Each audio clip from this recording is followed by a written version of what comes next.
Hello and welcome to this history video. Now today's one is going to carry on once again with the League of Nations, and we're focusing on the League in Abyssinia. And it is in Abyssinia that the League of Nations once and truly fails.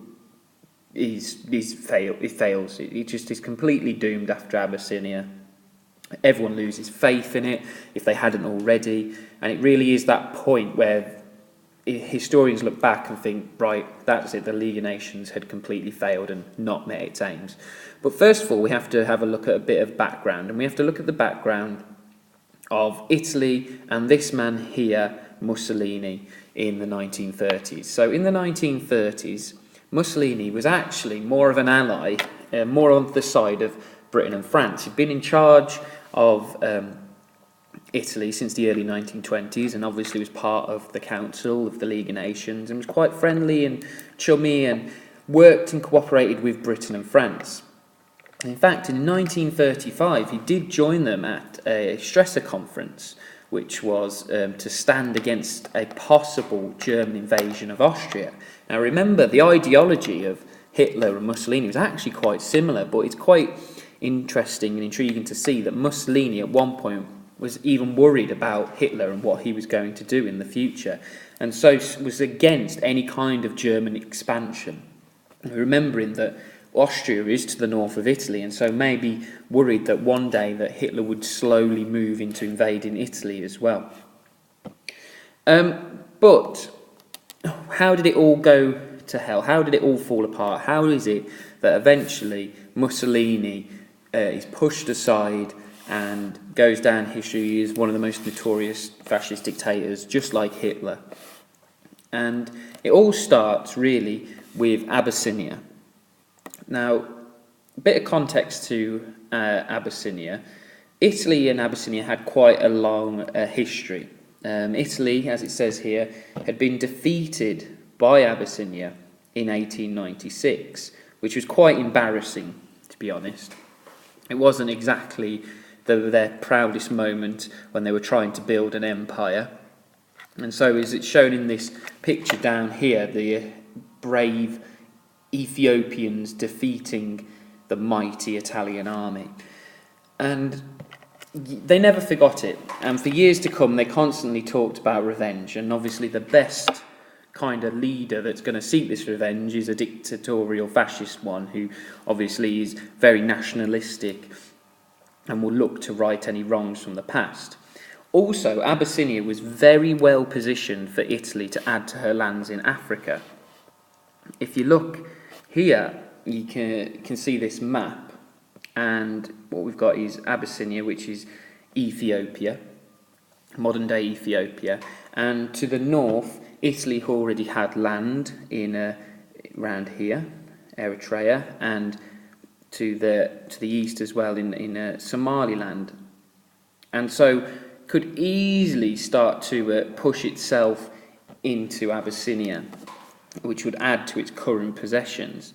And so, coupled with their desire for revenge and also empire building, it was a great place for Italy to try and take. Now, but why did they take it? Why is it that in the 1930s they finally decided that they wanted to take it? And the reason is because of the Great Depression.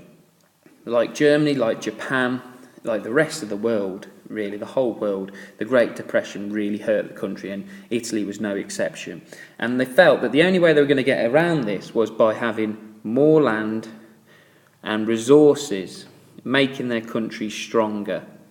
And it was the same as we looked previously with Manchuria. Japan felt they take Manchuria, they become stronger. Hitler adopts the same policy later on, take over land, he becomes stronger. And Italy is no different. So, in October 1935, Mussolini sent troops with heavy artillery and tanks to invade Abyssinia.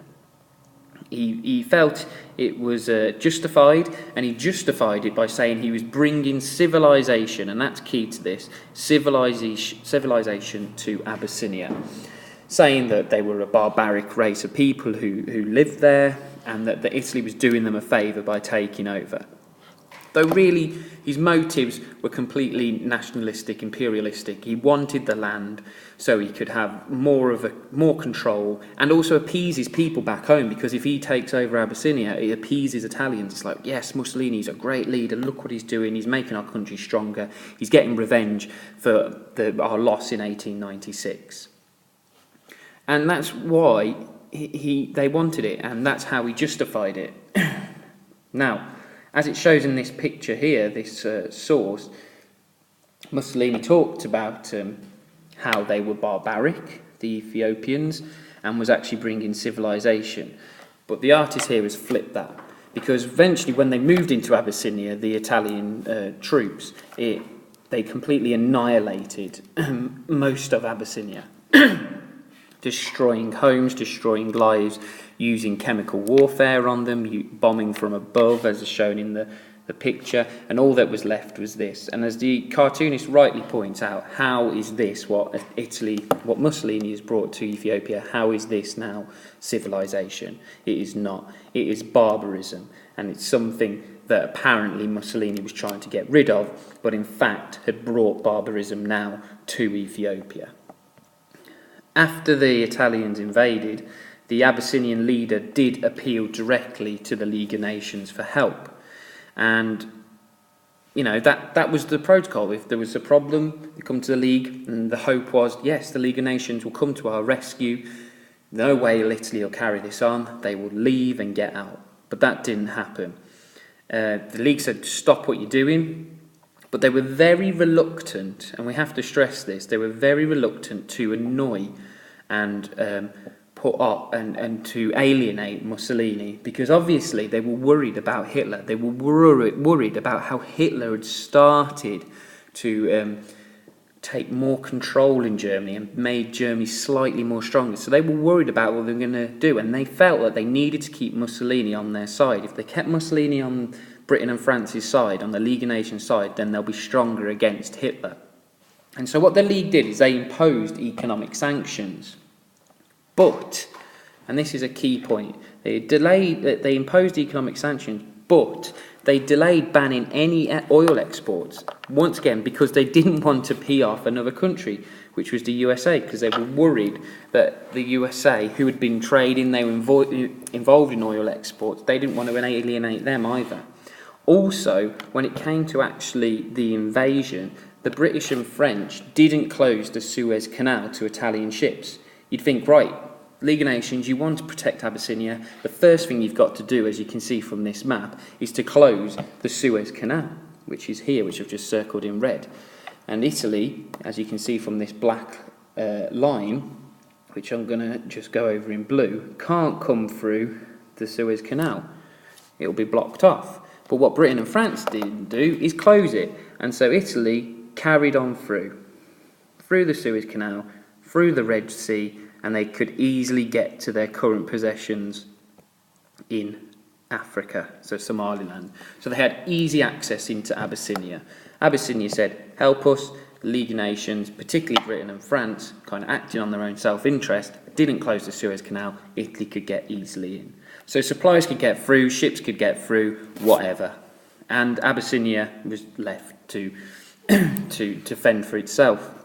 In fact, at the time, there was a very big scandal where it was discovered that British and French ministers even offered to carve up Abyssinia, which was the Hall of Alpact. It was a big scandal of the time. The ministers of Hoare and the minister of Laval had agreed, okay, maybe we can try and appease Mussolini without invasion. We'll just say, right, you have this bit and you have this bit, and we'll keep him happy.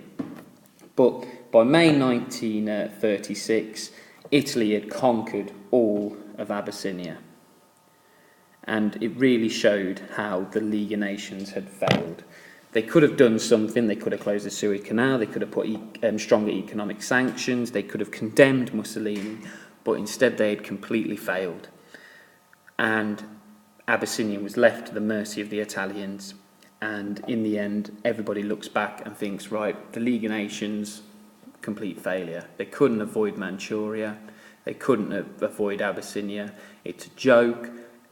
Mussolini, who is part of the council as well of the League of Nations has gone against the aims and has just taken land for himself. And people started, in their opinion, to get ready for an uncertain future where it looked like war would start to suddenly begin to loom its ugly head once again.